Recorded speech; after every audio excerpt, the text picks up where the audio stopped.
നിങ്ങൾ ക്യാപ്കട്ടും VPN ഒക്കെ use ചെയ്യുന്നവരാണ് ശ്രദ്ധിച്ചോ, നിങ്ങൾ ഇൻസ്റ്റാഗ്രാം ബാൻ ആവാനും സസ്പെൻഡ് ആവാനും ഈ ഒരു ഒറ്റ കാര്യം മാത്രമാണ്. അതായത് നിങ്ങൾ VPN ക്യാപ്കട്ട് ഒക്കെ യൂസ് ചെയ്തിട്ട് വീഡിയോ എഡിറ്റ് ചെയ്യുക കാര്യങ്ങളും വേറെ പല കാര്യങ്ങൾ ചെയ്യുന്നവരുണ്ട്. പക്ഷെ ഇതുകൊണ്ട് ഉപയോഗിക്കുന്ന തെറ്റൊന്നുമില്ല. പക്ഷെ ഇത് ഉപയോഗിക്കുന്ന സമയത്ത് നിങ്ങൾ ഇൻസ്റ്റാഗ്രാം അക്കൗണ്ട് അതുകൊണ്ടല്ല ഹാക്കായി പോകുന്നത്.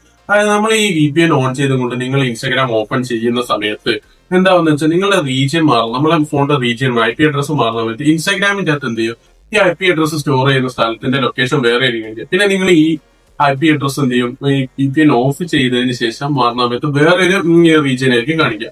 അപ്പൊ ഈ റീജിയൻ ഇങ്ങനെ മാറുന്നത് എന്താണെന്ന് വെച്ചാൽ നിങ്ങൾ അക്കൗണ്ട് ഓപ്പൺ ചെയ്യുന്നത് ഇതിങ്ങനെ ഇൻസ്റ്റാഗ്രാമിൽ നോട്ട് ചെയ്യും. ഈ നോട്ട് ചെയ്യുന്ന സമയത്ത് എന്ത് ചെയ്യും, ഇൻസ്റ്റാഗ്രാമിന്റെ പോളിസി വയലേഷന് എതിരായിട്ടുള്ള കാര്യമാണ് ഈ കാര്യം ചെയ്യുന്നത്.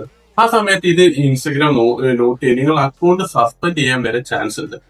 അപ്പോ നിങ്ങൾ VPN ക്യാപ്കട്ടും ഒന്നും ഉപയോഗിക്കേണ്ടെന്നല്ല, നിങ്ങൾ ഈ ആപ്പൊക്കെ യൂസ് ചെയ്യുന്ന സമയത്ത് മാക്സിമം ഇത് ഓഫ് ചെയ്തിട്ട് ഇൻസ്റ്റാഗ്രാം പോലത്തെ ആപ്പുകളൊക്കെ യൂസ് ചെയ്യാൻ നോക്കുക.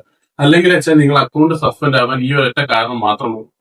പിന്നെ ഇതേപോലത്തെ കാര്യങ്ങളൊക്കെ അറിയണം എന്ന് വെച്ചാൽ നമുക്ക് അപ്ഡേറ്റ് ആയി നിൽക്കാനും ഈ അക്കൗണ്ട് ഒന്ന് ഫോളോ ചെയ്യുകയും കൂടി ചെയ്തേക്ക്.